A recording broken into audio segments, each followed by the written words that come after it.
Welcome to Brews and Banter FC. Join us as we brew up the best of the Bundesliga with a side of banter. I'm Red Beer. This is my Komplice, Targo. For those of you, that's German for a partner in crime. Grab your favorite brew as we tackle the burning questions. Who's dominating the Bundesliga so far? What storylines are stealing the spotlight? And of course, who makes it into our prestigious team of the season so far? So far. But that's not all. We've got a new twist with our pint-sized picks. Can we predict the unpredictable in the upcoming matches? Join us for a sip and a laugh as we take on the challenge. Whether you bleed team colors or just love a good laugh, slip into your lederhosen and get ready for a feast of sausage and pretzels. Here's to cheers victories and the sheer beauty of the game. Prost! Prost!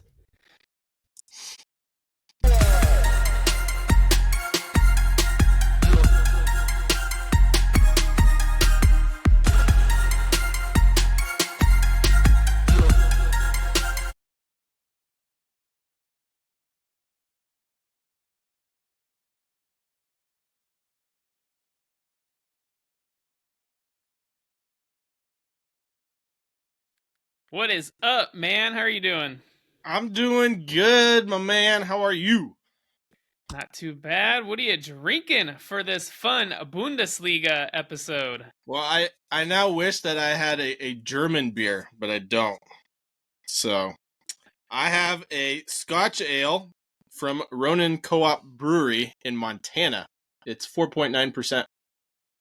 Scotch ale sounds right up your alley. Yeah, it is. I'm very excited. Haven't had it before. Give it a taste. Give it a taste. Let us know, man. Ooh, that's smooth. Yeah. Ale up front, Scotch at the back end. Solid 9 out of 10. Yeah. 9 out of 10. Yeah, I think that might be one of the highest it is. you've rated so far. It is really good. I wish I had 2 now. Well, I have Wander Brewing Abundant Light Solstice Hefeweizen. Ooh, you did go with the German beer. I did. I thought I would. Haven't had Someone this was before, smart so we'll in this see. episode, and it wasn't me. That's a hef. It's kind of the can, kind of just pretty bland. Yeah. Not bad. Okay. I've had worse. I've had better. In your ranking of Hefeweizens, where does it stand? Out of 10, I'd give it a 7. Okay. So not terrible, but you drink it again, but it wouldn't be your first I would drink choice. it again. Yes. Okay. Nice. So let's move on to the Bundesliga, man. Yes. It's been a crazy season, man, in the Bundesliga. It has. Bayern Munich is not in first place, so that's always crazy when you talk about the Bundesliga, right? Right. But let's talk about some of the top storylines in the Bundesliga. We'll start with the team that is in first place, Bayer Leverkusen. So they're on top, undefeated. Did you expect them to be making this title challenge? Hell no. I don't think anyone did. Man, I thought they would contend for maybe the top 4 after watching them last season, but not the title. Same, yeah. And the way their season, last year kind of petered out towards the end. Yeah, I mean, you could have seen them being in the top 4, but being undefeated with only 1 draw out of 11 games, and the way that they're playing too, whew, Xabi Alonso's got them purring. Yeah, he has. I mean, and so you look at their last game, they beat Union Berlin 4-0. They're also undefeated in the, Europa League? Yeah. And so I guess they're amazing right now, man. They've played the toughest opponent I would say they've played have been RB Leipzig and Bayern Munich. They drew that game against Bayern. Had a close victory against RB Leipzig, 3-2. But yeah, man, they're top of the league. Xabi Alonso's looking like a genius at Bayer Leverkusen right now. Yeah. And I'm surprised I'm not hearing more rumors about Real Madrid circling for him, but we'll get into that later. Yes, he does have that stipulation in his contract. If either Bayern Munich, Real Madrid, or Liverpool come a calling, he is free to leave this summer. So that's an interesting little clause there that he put in that contract. All of his former clubs he's played for. Right. But let's talk about some of their signings, man, that they got this season. So Victor Boniface, or Boniface, I guess I've heard him pronounced. Yeah. Depends on if it's in the Europa League or in the Bundesliga. They signed him from Union Saint-Gilloise for $20 million. Yeah. Dude, I was high on him last season. I'm surprised a bigger team didn't come and get him. But what a signing he has been for Bayer Leverkusen. I mean, he's so good on the ball, very skillful, takes on players with pace, and his finishing is fantastic. I can't say enough about him, really. I mean, he's strong up front, muscles people out of the way. He's the player that, well, they really needed at Bayer Leverkusen. Oh, they really did. They were kind of calling out for that striker, especially last season. Patrick Schick really wasn't doing it for him. He was out injured quite a bit. But yeah, Boniface. I mean, you and I were talking about possibly Boniface. Guy has a very unfortunate last name. But you and I, we were talking about we're like still maybe children. It's fine. We are, yeah. 35 years old, nah. Yeah. Or like 5. Yeah. But we were talking about Manchester United possibly going after him. I mean, you and I, we were watching him for USG in the Europa League. And he was tearing it up, man. And he's tearing it up for Bayer Leverkusen. He's got 7 goals and 5 assists, 4 assists, something like that. Yeah. Yeah, I mean, he's been on fire. This Leverkusen team, man, he just adds another element to a team that's already fun to watch. Because I know you and I mean, especially you, were very high on them in the Europa League last season.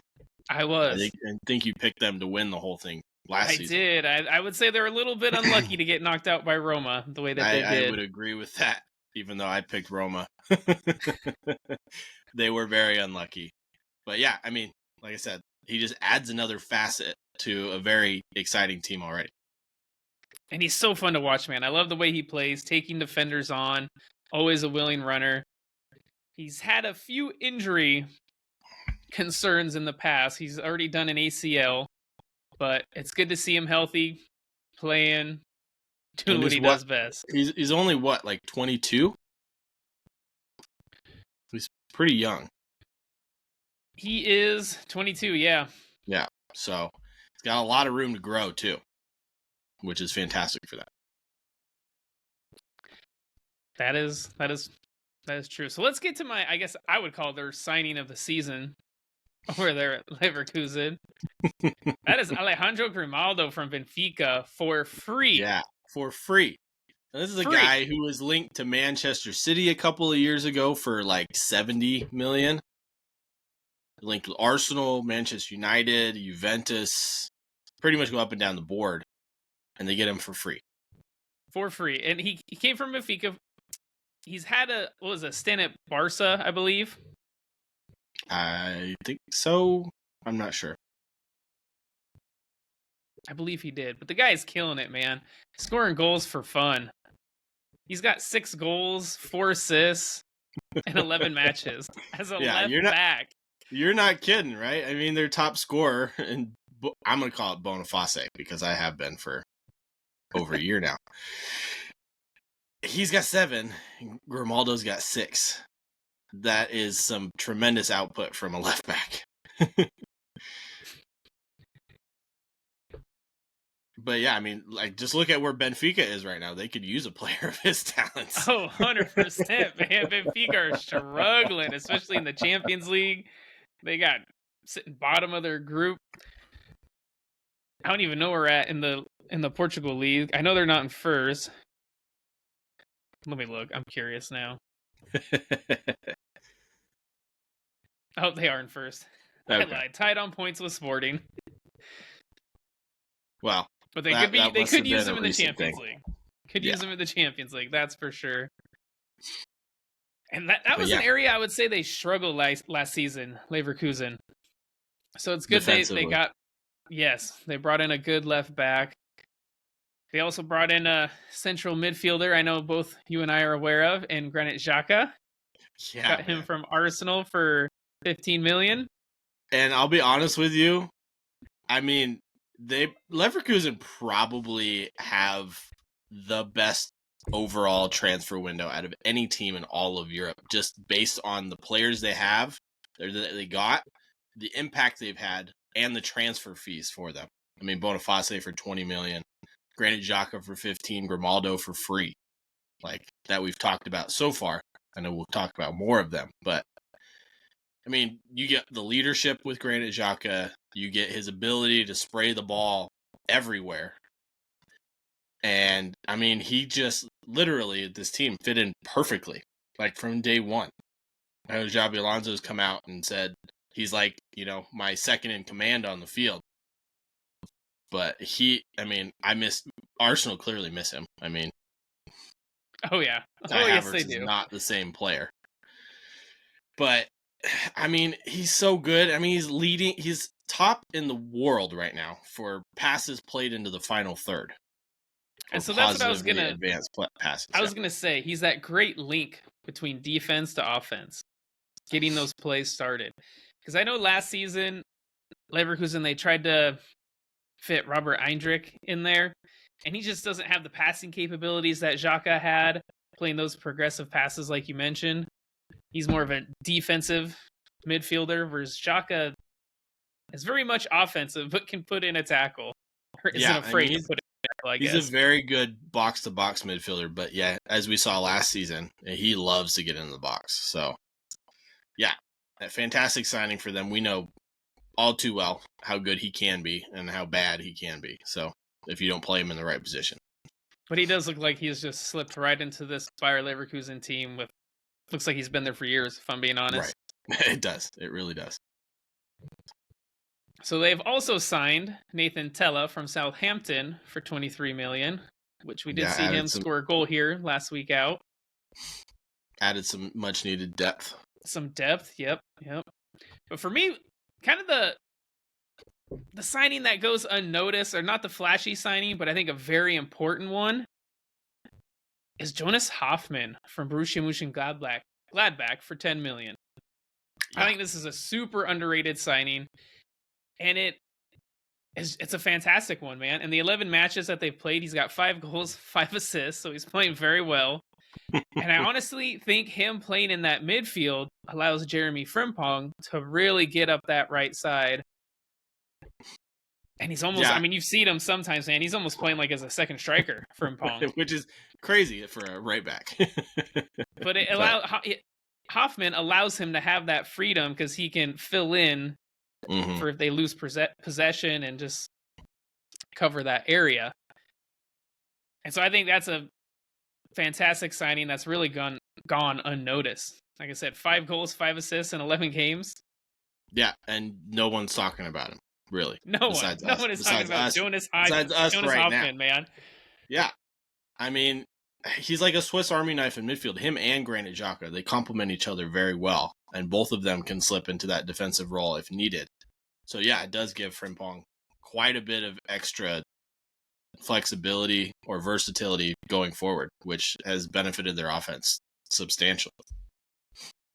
Yes, because if you look at it last year in that right side, you had Moussa Diaby, who would also like to play as that striker almost. And so Frimpong didn't have that freedom. Look at where he's being played for Aston Villa. He's being played as a second striker, so he is right off of Ollie Watkins, yeah. And so let's get to their departure. So they sold Moussa Diaby for 55 million to Aston Villa, which I just mentioned. I think allows now Frimpong to really get in the attack, and he has also been fantastic. Let me look up his stats real quick, Jeremy Frimpong, because I'm curious on that one. But yeah, I mean, while you're looking that up, I mean, you think of the players that they've signed, versus selling Moussa Diaby for 55 million. I mean, they only technically spent about 10 million overall. Yeah, so Frimpong, I have those stats. He's got 3 goals and 5 assists in 11 games. So he's one of the assist leaders there in the Bundesliga, doing very well. I mean, we all knew he had the skill, but it was more, how could he utilize the space in front of him? Well, removing Moussa Diaby. It was the tactics of it, really. Mm-hmm. Yeah. Yeah, and I mean, Xabi Alonso has him playing what seems to be a mixture of, Jurgen Klopp's Liverpool and Pep Guardiola's Manchester City with, more of a gegenpress tiki-taka hybrid where they pass the ball, pinging it all over the place, but as soon as they lose it, they are on top of you immediately. They are a high-pressing team, yes. It is so fun to watch.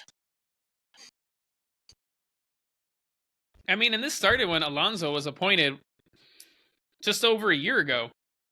I think it was October of 2022, November sometime, when he was appointed at Leverkusen. Leverkusen, they were sitting, what was it, 17th, 16th, 8th, something like that. In the relegation zone, yeah. They were in the relegation zone. If you look at where they finished, where they finished last season, they finished in 6th place in that Europa League spot, but to jump basically 10 spots is fantastic and just shows his coaching acumen, if I'm being honest. Yeah. I mean, he's a tactical genius at this point. I mean, I know he's only a year into actually coaching, but holy cow, does he look good. And I mean, it is a big boost to have, Florian Wirtz finally healthy again halfway through the season. Yeah, he came in just after the World Cup. He didn't go with a German national team, so he had an ACL tear. So yes, you could definitely see the gears really start to click for Leverkusen once Florian Wirtz came back, and you're seeing it this season with the contributions that Florian Wirtz is doing. Yeah, I mean, that goal he scored, was that last week or the week before, where he turns his defender around like 4 or 5 times and then slots it in the far post? As one of the coolest, sweetest goals I've seen in a long time, especially for a player literally doing it by himself. He's definitely the creative force in that team. I mean, he's got 5 assists, 3 goals, and 11 matches in the Bundesliga. But then in the Europa League, so they played 4 matches in the Europa League. He's got 2 goals and 4 assists in the Europa League as well. That's insane. So 6 goal contributions in the 4 games they've played in the Europa League. And I guess it is worth mentioning their Europa League group is not the most difficult, and you would expect them to top it. But he's still putting in the work. Oh yeah. So anything else to say about Bayer Leverkusen? I mean, they're playing fantastic, man. They're first in the Bundesliga. 1 draw is all. 1 draw, and they've won the rest of their matches. And for me, I mean, I can't run out of superlatives to say for Bayer Leverkusen. I mean, they were top of my power rankings, for God's sake. But they were. Yeah, you have them. They could beat Man City right now, according to you. I mean, well, we won't see until next year, probably, if at all. But I think it's possible they could. They're just that exciting to watch. Would they actually do that? Let's be honest, probably not. But they are the most exciting team to watch right now. And they're young. Like, their whole core, besides Granit Xhaka and Jonas Hoffman, is, somewhere between 19 and early 23. 20s, Yeah. So having said that, obviously Leverkusen, and not just Leverkusen, but a majority of these Bundesliga teams are almost, I don't want to say feeder clubs, but they kind of are, if we're being honest. And so I don't... Yeah, well, not only for Bayern Munich, but honestly for the rest of the big teams in Europe, in the Premier League, in Spain, wherever. And so I think it will be difficult for them to repeat this success next season, because I think they might lose Frimpong. They could lose Florian Wirtz. things like that. Well, they could also lose Xabi Alonso, who is That's the where I was catalyst for alluding all of to, it. especially if they lose Xabi Alonso. Yeah, because I mean, there is one club who's in his contract that will not have a head coach come next summer. Potentially, yeah. It's not all done and dusted yet for Carlo Ancelotti going to Brazil, but if he does, Xabi Alonso would definitely be a top candidate there at Real Madrid. I would say if I was Real Madrid, he'd be my number one choice with the way he's playing.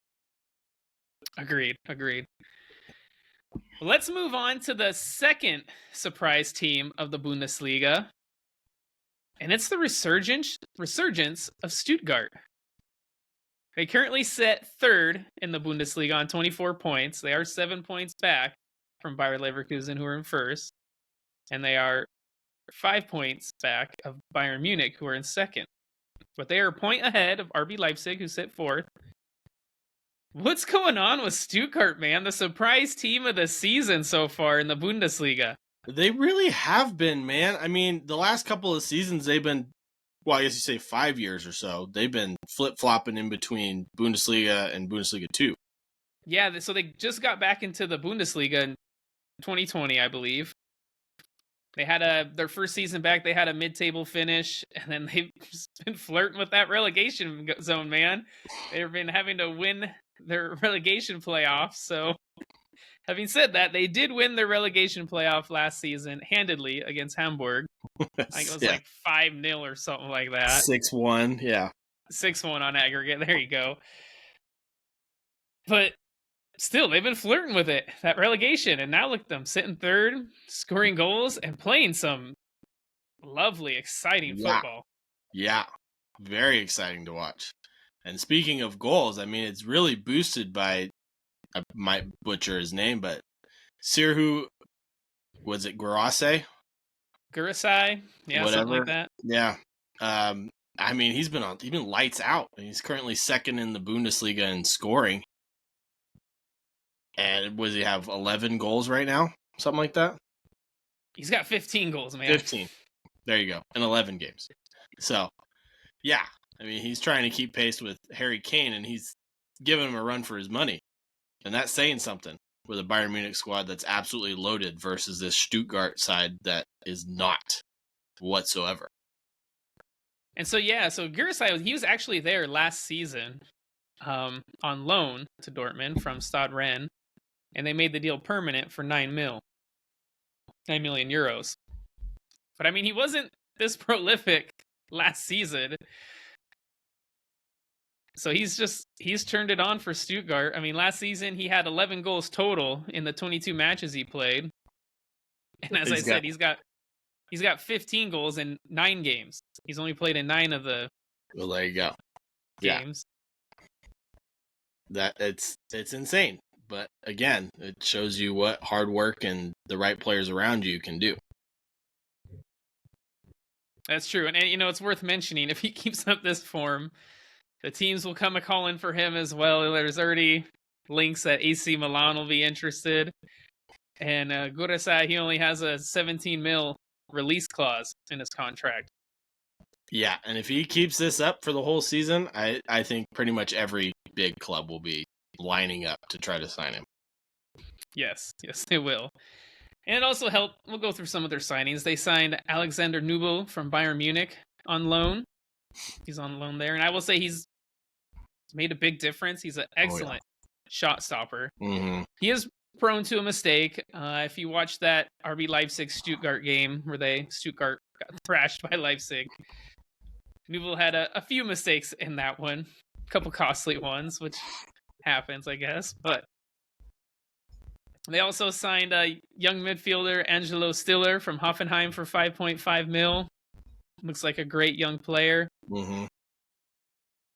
But one of the ones, he's not a new signing, but one of the players I'd like to point out would be Chris Führich.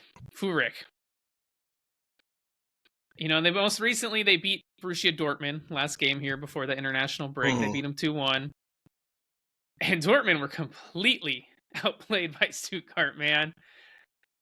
I mean, I'd love to praise this midfielder. He's been playing fantastic. He's been scoring goals. He did miss a PK. in that game. But yeah, this German midfielder, man. Yeah, one of the ones to watch for the future, definitely. And he's only going to get better from here. So yeah, he's not the youngest. He's 25. But he's already got 3 goals, 5 assists so far in the 11 matches. And is playing fantastic, man. Fantastic. So I just had to highlight him. He actually got his first German call-up to the national team. So congratulations to him on that. But I think what really helps Stuttgart is they also, again, they're going to be a selling club. That's just how it is. They sold a couple big players, Wataru Endo to Liverpool for 20 mil, and then Konstantinos Mavropanos to West Ham for 20 mil. So they needed that money, obviously. Yeah. Stuttgart, as they've been flirting with relegation, they did a lot of improvements to training facilities, even to their stadium. And it's great to see Stuttgart, man, because this is a team with some rich history. So it's good to see them back competing. It is, and it's lovely to see. I mean, it was a shame to see them relegated over the last couple of seasons. Great to see them come back and survive, but now they're clearly thriving. Granted, they do have a tough month coming up in December, where they face both Bayern Munich and Bayer Leverkusen. But that will be a true test, yes. Up to this point, they've done very well. Way better than most people would expect. Yeah, they've kind of been collectively good. And kind of bolstered by some individual performances, like by Gurasai, his goals that he's scoring. But the whole team, I would say, is performing very well. And you got to give credit to the coach, Sebastian, going to butcher it, Honib or something like that. I'm not going to try, so don't look at me. Okay. But they just got him here at the end of last season, in April of 2023. Which, I mean, kudos to him, kept him into the top flight of German football, albeit the relegation playoff. And yeah, now look at them. They're in third place, 11 games into the Bundesliga, and looking like they have some staying power. That is what they have. I guess the real question is, do they stay in that third place finish, or where would you expect them to finish come end of the season? I mean, with the squad they have and how they've been playing, as long as they don't get, a couple of big injuries, because, would you say Gurasai? Yeah. How do you pronounce that? If he gets hurt, they might be in a little bit of trouble. But I would expect them to finish in a European place. Maybe not top 4, but I definitely could see them, 5th or 6th come the end of the season. Yeah, that's also where I think maybe a 6th place finish here come end of the season. I will say they've got great momentum so far, so they can keep that going, before the speed bumps inevitably come, as they do during a season. Yeah. Yeah, and then, maybe the board will back them in January and they can get, some reinforcements in to help fortify their position up there. Anything can happen. I mean, we've seen Dortmund's form this season has been inconsistent. Yeah, you never know which Dortmund team you're going to get. The one that beats Newcastle, one that loses to Stuttgart. So, yeah, we'll see. I mean, Dortmund play in 2 weeks. They play Leverkusen. So, again, it's going to be a big December for all of these squads as they seem to play each other. So, except for Bayern Munich. Plays Stuttgart. That's it. All right, well, let's dive into one of the teams that is struggling in the Bundesliga that did really well last season. That is Union Berlin, man. They're in the Champions League, suffering in the Champions League, suffering in the Bundesliga. They sit bottom of the table in 18th on 6 points. What's going on with Union Berlin, man? Dude, I don't even know, because this squad on paper, as we've said with many other teams in the past, there's no way they should be in 18th, let alone lose as many as they have in a row. Was it like 9 in the Bundesliga? And Yeah, like something their like first win, it was early on, like the first couple I think they games. won their first 2 games and have lost every game since. Yep, I think that is it. Because they've lost 13 and 14 in all competitions. They're bad. And they had some stellar signings in the summer, too. I mean, Robin Gosens for 13 mil from Inter. Kevin Volland from Monaco for 4 million. Leonardo Bonucci for free from Juventus. Loans for Brennan Aronson. And Chelsea striker David Datro Fofana, who has at times looked like a fantastic signing for them. They didn't have any big names leave.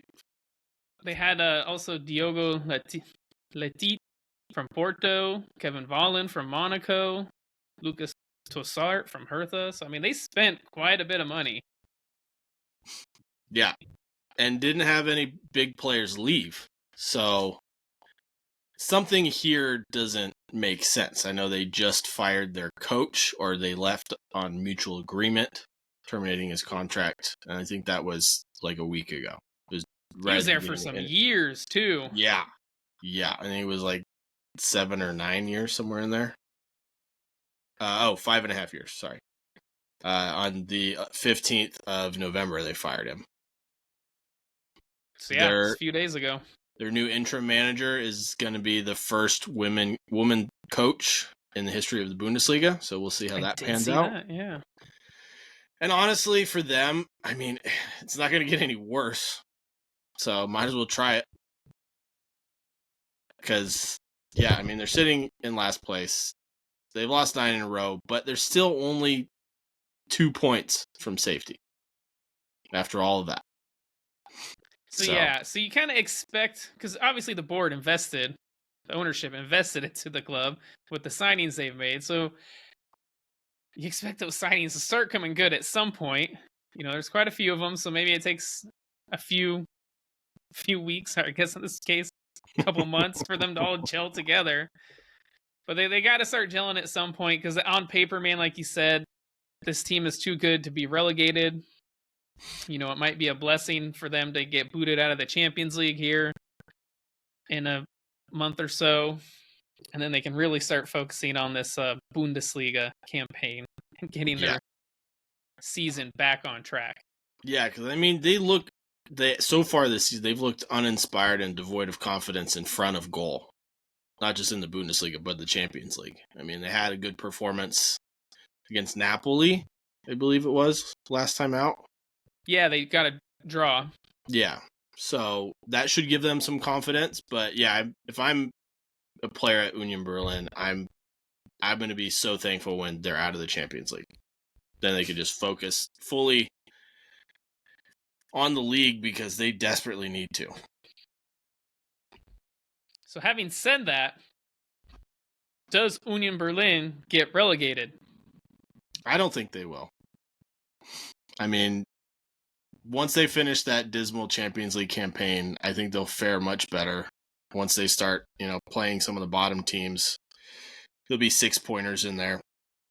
I think they'll be safe by end of January. Easy. Excuse me. Maybe even end of December. So for me, they won't get relegated as well. There's still a lot of games left to be had. You know, we're only in the Bundesliga 11 games in. And like you mentioned, they're not far from safety. A couple points. One win could get them out of that relegation spot. If they can put together 2 or 3 wins, they'll be looking all right. So I don't think we need to start worrying quite yet about Union Berlin. But if things keep going the way they are, then there will be things to worry about. If they win 4 games, they could jump all the way up to 8th place. So they're not too far out. It's not even halfway through the season yet. They'll be fine. Yeah, we're about a third through the season, if that. Yeah, if that. I think it's 36 games, so. No need to panic yet, but the alarm bells are starting to go off, I would say. 100%. 100%. Well, let's move to the perennial giants of the Bundesliga. What'd you call them? The Giants from Bavaria or the Yeah, Bavarian Bavarian Behemoths? Giants. Yeah, The that's it. Behemoths from Bavaria, something like that. Bayern Because they Munich. really are, man. They literally, the size of Bayern Munich compared to all of the other clubs in the Bundesliga is like sharks versus minnows. I mean, they spent And then you got Borussia more Dortmund, on. that's just a tuna. Yeah, right. But it like really, they spent more on one player, Bayern Munich, than most of the league did in combined transfer fees. Well, let's talk about that one player, shall we? Nice. See what you did there. Nice. Harry Kane. Whoo-wee, man. Who knew that a 100 million pound striker could make an impact at a club? Weird. When he has service? And is it playing at Tottenham? So yeah, guy's got 17 goals in 11 matches, 21 goals in 16 matches in all competitions. 3 hat tricks, man. Yeah, 3. He has a hat tricks of hat tricks. Yeah. It's insane. And honestly, I think he looks better than he did at Tottenham. Maybe it's to what you alluded to earlier, where he's got better players around him. He's not having to do as much, so you're not wrong. I mean, he still will drop out of that line, to a kind of a false 9 position, and he loves spraying that ball out to the wings, to Leroy Sané, Kingsley Coman, whoever's out there. The guy's a fantastic player, man. I would be so curious to see if he had spent more of his career at a team like Bayern Munich, or would have left Spurs, 5-6 years ago. Yeah. What would have been? Yeah, because he's not a young buck anymore. I mean, he's in his 30s. He is. 5 years ago, he would have been in his prime. So imagine what he would have done at a Bayern Munich 5 years ago, or Real Madrid, a Barcelona, Manchester City, any of those squads, all the teams he was linked to. Or if he would have just stayed at Arsenal, what would have happened? I don't know.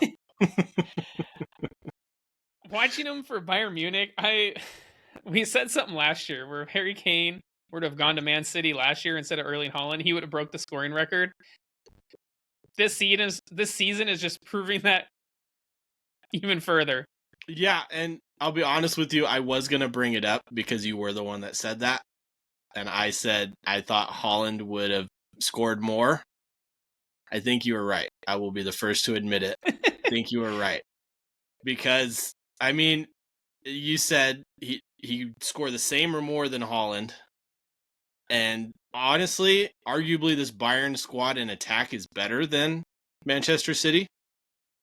And I think with Lewandowski's record of 41 in the Bundesliga, sitting there, I mean, Lewandowski in his first season for Bayern Munich had 17 goals all season. Harry Kane's got that in 11 games. I think Harry Kane is coming for that record. I think he's going to shatter it, and I think he's going to win Europe's Golden Boot as well. He's definitely coming for it. Because, I mean, we'll look at his stats compared to Haaland's. I mean, he scored 3 goals less, and Haaland has played 7 more games in this calendar year. I think it's like 36-39. You're telling me that Harry Kane is not going to pass him in those 7 games? Come on, he's got 3 hat tricks already. He'll probably score 10 goals in those 3 games. Or 7 games. I just think with his Bayern squad, Harry Kane, once he gels with everybody on that squad, his goals are going to be flying in left and right. Whether he's assisting them or scoring them. He's taking his game. I mean, you're right. He doesn't have to try as hard. He's doing less work than he had to at Tottenham, but he is reaping the rewards right now. He's a clinical finisher, and he's proving that in the Bundesliga.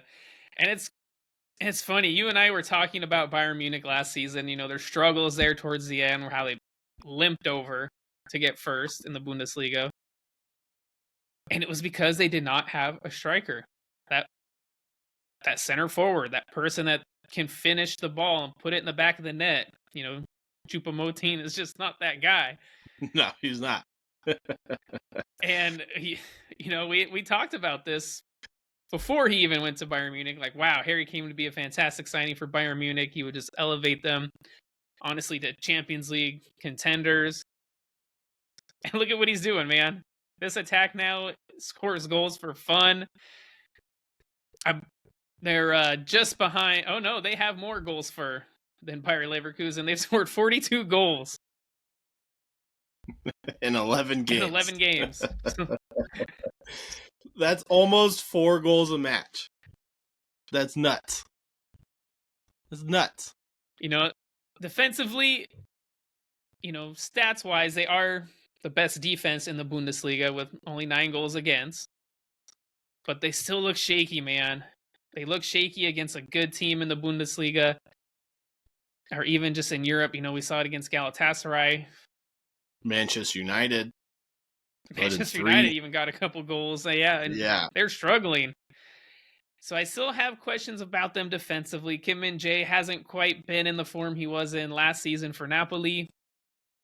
And then who he's paired with, either De Ligt or Upamecano. I think that's a big thing too. Upamecano it's the not favored choice. Yeah, it's not a consistent pairing for him though, especially a guy who probably speaks Italian and Korean at this point. Doesn't quite speak German. It's going to be tough, that language barrier there. I mean, De Ligt probably helps him a little bit since he knows Italian as well, but that language barrier in a center back pairing where communication is key, it definitely will hamper your performances.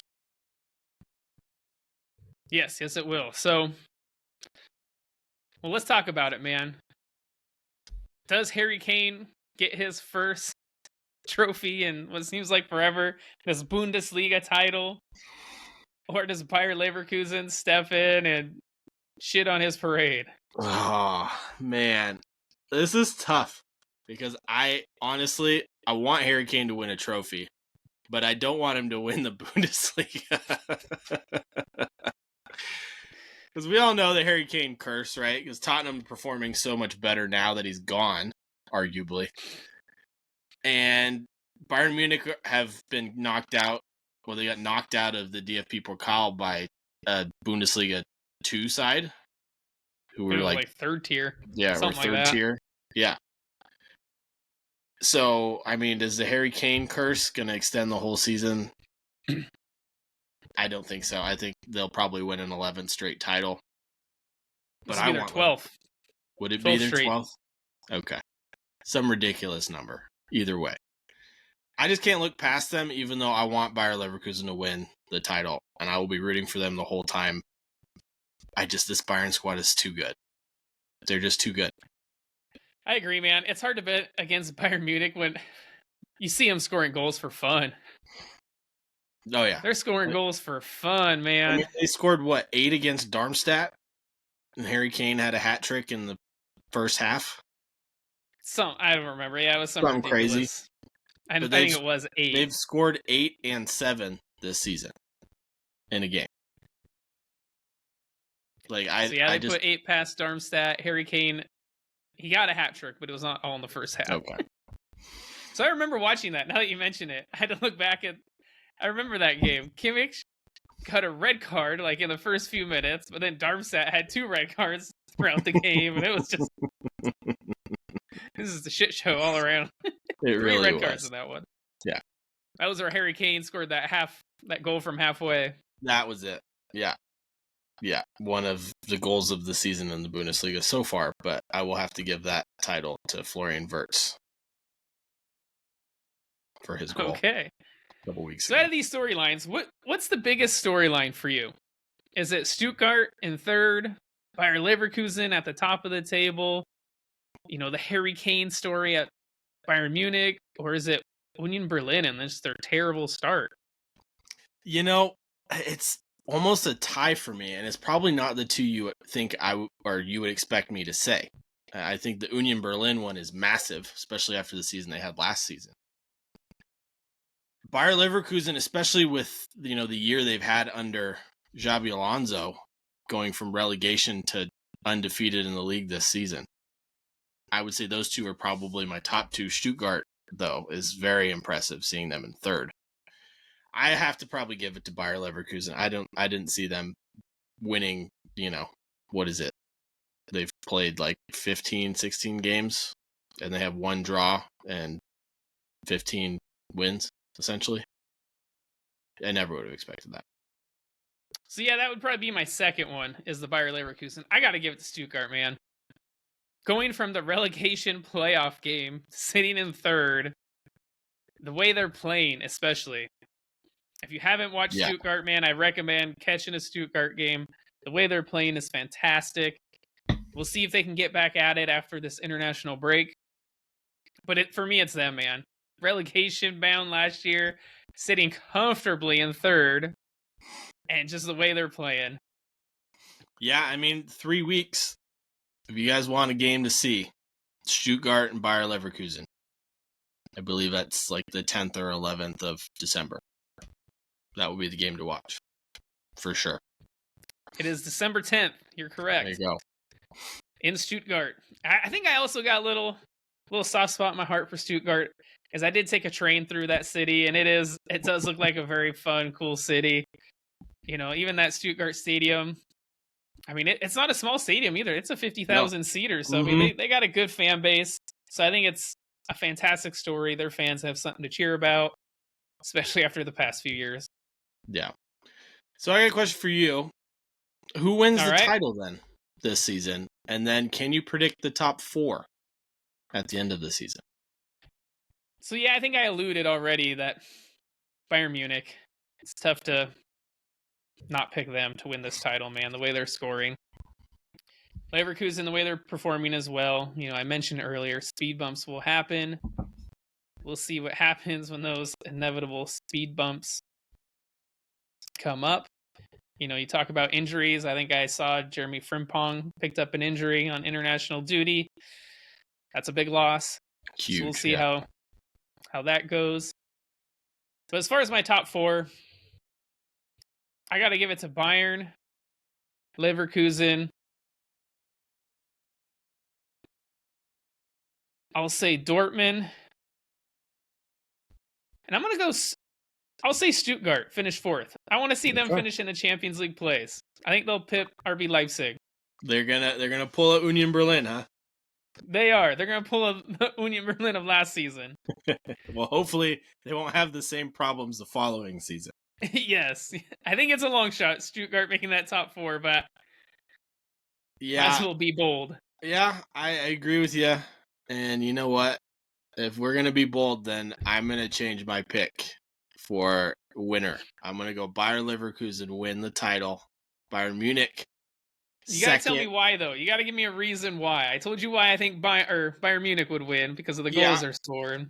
And, I said the same thing about, could I, pick anybody else over them? For me, Leverkusen, it's the coaching, man. It's the style of play and the way that they play it. It seems like, every player can fit into any other position besides maybe Florian Wirtz. I don't think he's replaceable. He's just that good.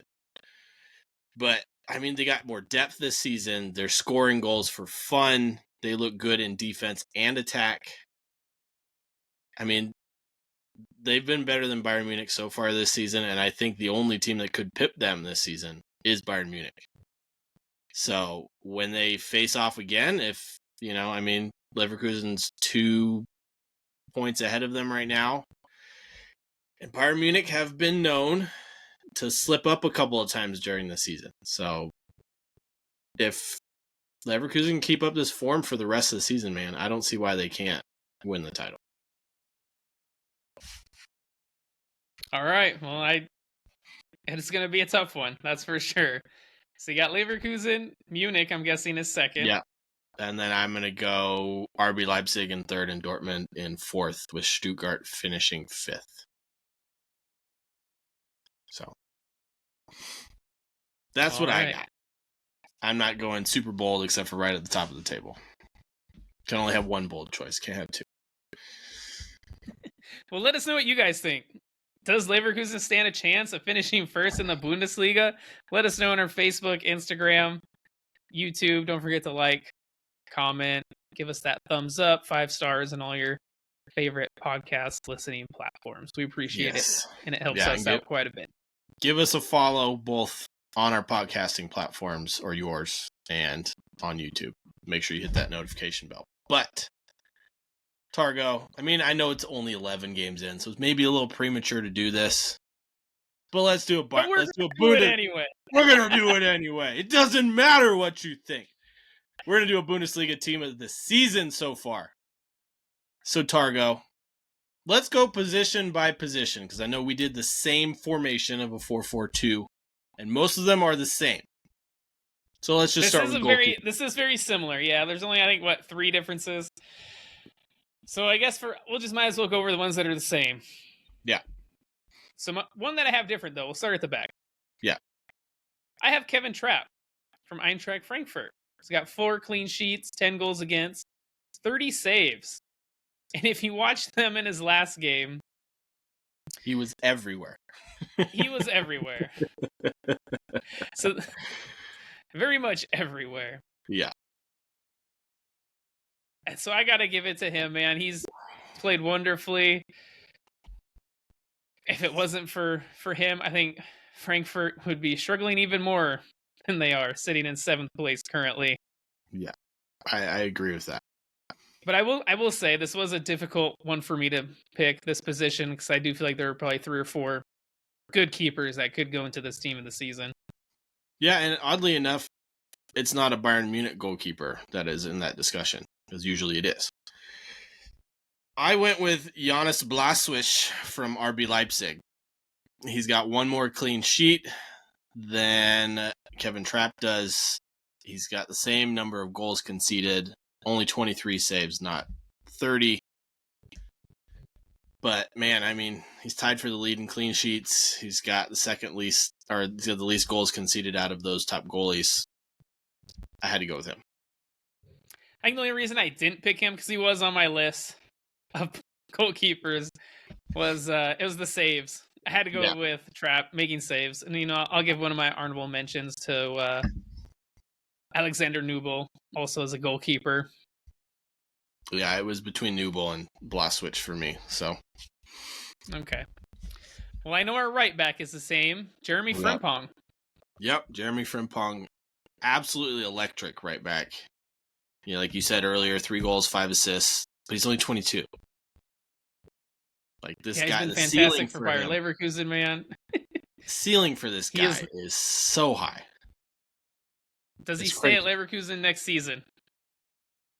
I'm gonna say if Xabi Alonso stays, he does too. I think most of these players, if Xabi Alonso stays, will stay. Barring probably Florian Wirtz. I think after this season, they're not going to be able to turn down 100 mil for him. So, well, I do not think Jeremy Frimpong stays. But let's move on to our center back. We have the same. Yeah. Another Leverkusen player, Jonathan Tah. Center back with 3 goals, man. 11 appearances, 4 clean sheets, and he is doing fantastic on shots blocked, clearances for the 27-year-old. I mean, the guy's really coming to his own this season.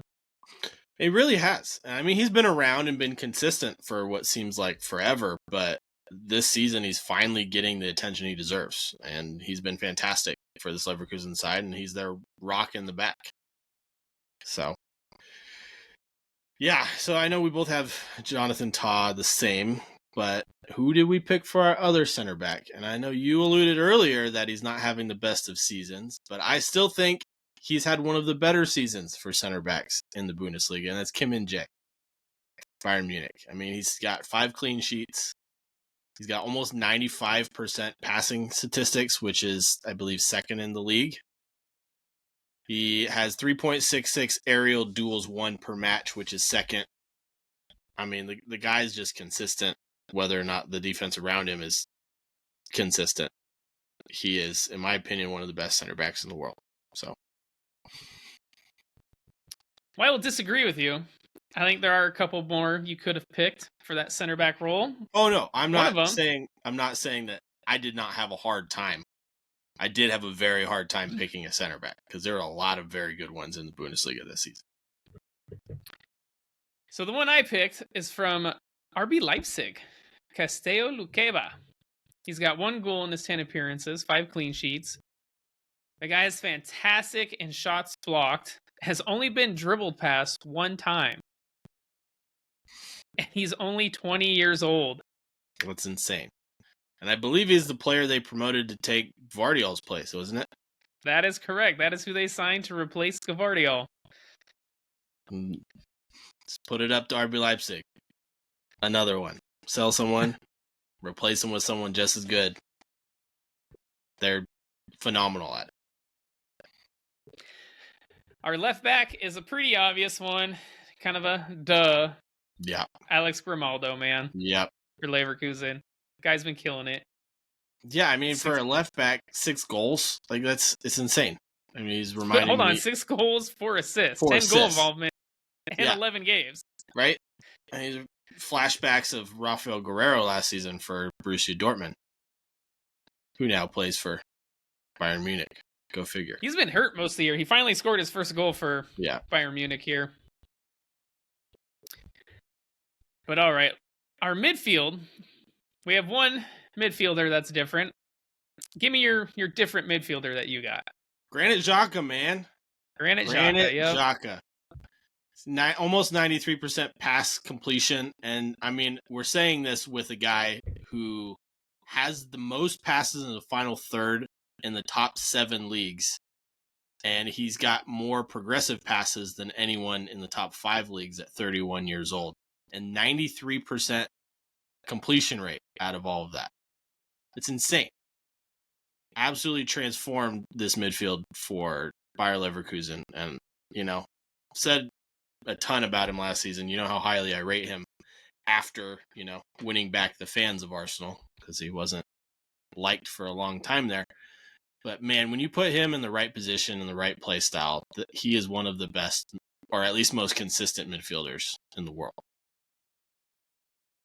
Great shout. Honestly, I think the only reason I didn't put him in mine is I wanted to get someone in there that maybe most people haven't heard of. And I went with the Stuttgart midfielder, Chris Führich. He's got 3 goals, 5 assists, 11 appearances, 25 years old. He has been one of the reasons behind this Stuttgart resurgence, and he has been playing fantastic this season. So I had to put him in my midfield. Yeah, I mean, no disagreements here. Very close. Our other midfielder that we have that is the same is going to be Florian Wirtz. Imagine that. Imagine that. The 20-year-old from Leverkusen with 3 goals, 5 assists. This guy's been killing it. Yeah, he's absolutely electric. I love watching him play. Our right midfielder is also the same. I'll let you say the name since somehow I cannot remember how to say Xavi Simons of RB Leipzig. Xavi Simons, yeah. Simons, I know. But the 20-year-old man also 4 goals, 7 assists, and 11 appearances for RB Leipzig. And he's been killing it in the Champions League, scoring golazos, man. Right? He's not just scoring tap-ins, he's scoring fucking golazos. From the deep. Not to mention, man, he's leading the Bundesliga in assists. This guy is also 20 years old. 20. And not to mention, PSG signed him for 5 million euros. Yep, I think you mentioned that every episode. It still baffles it's that me. Crazy. I know. Why would you put that release clause in that contract? Holy cow! But RB Leipzig, they're reaping the rewards of having him. He is. I mean, for one season at least. Yeah, I mean, I was saying this last season when you saw him for PSV. I mean, he single-handedly tore Arsenal apart, and he's been phenomenal for the last 2 years, I would say. So, yeah, kudos to RB Leipzig and PSG for having him as talent. Our left midfielder, we have the same. Pretty Leroy much the rest of it. The rest of it is all the same. Yeah. Leroy Sané, man. I mean, he has been tearing it up. He's now got Man City scratching their heads why they let him go. They're thinking of buying him back. Liverpool are now looking at him. But the guy's got 8 goals, 6 assists in 11 games. 27-year-old is killing it, man. You can just see his pace on display every game. He is lightning fast. Lightning. But I think the most improved part of his game that most people won't touch on is defensively. He is much better this season. I mean, he's got 116 duels won this season, which is one of the most in all of the Bundesliga. And he's a winger. Usually see those stats for center back or a defensive midfielder. All right, so we'll move on to our 2 strikers. Seru Gurasai from Stuttgart and Harry Kane from Bayern Munich. I feel like those ones pick themselves. Yeah. A part of me almost wanted to do a 4-3-3, but I was like, I can't. I gotta get both those strikers. You can't leave them out. I mean, the only thing you would do is like pick 3 strikers, I guess. Put Boniface in there, and maybe Leroy Sané up there. Yeah, I know he was an honorable mention of mine, Boniface. It was hard keeping him out. But yeah, I mean, Gurasai, man, 15 goals, 1 assist in 9 appearances. He's 27, so he's in his prime, I would say. Yeah. Harry Kane, man, 17 goals, 5 assists, and 11. The 30-year-old is tearing up the Bundesliga. Yep. 2 goal contributions a game. Yeah. It's insane. I also had to give an honorable mention to Jonas Hoffmann. Yeah. For Leverkusen, man. Like I said, he's probably one of the most underrated signings. And he's been tearing it up too. 5 goals, 5 assists. Yeah. And, another one for me for Leverkusen is Edmund Tapsoba has been fantastic this season right next to Jonathan Tah as well. So. Whole Leverkusen better team. Than Kim Min. I mean, for the record, I did have him in there first, and then I changed it. So, but it doesn't matter anymore because I went with my decision, and I will stick by it. And I know you disagree with me for it. So, all right. Yes, let him know how crazy he is for putting Kim Min-jae in his team of the season. I feel like you say that just about every episode. Let us know how crazy you think Redbeard is. Just about. Well, when the Brews and Banter hat fits, man. Yeah. If it fits. By the way, you can get that hat on our Redbubble account, which also really helps out the channel, guys. Thank you. Yeah. Killing it on the segues today, Targo. Speaking of which, we have these awesome cups. They hold a pint. Yeah, it's the cans. So we're gonna start with a pint, man. I know. We hope you enjoyed our analysis of the Bundesliga and the major storylines going on there. Leverkusen sitting top. Fantastic season by Stuttgart. The woes of Union Berlin and Harry Kane just making the Bundesliga look like his play toy, scoring goals for fun. We had our Bundesliga team of the season. And of course, our pint-sized predictions. We hope you guys enjoyed it. Give us your predictions, like we mentioned, on our Facebook, YouTube, Instagram. Make sure to like, follow, subscribe, all that fun stuff. And of course, you can get the Brews and Banter merch at Redbubble. It helps the channel out a lot. We appreciate it. On that note, man. Prost! Prost!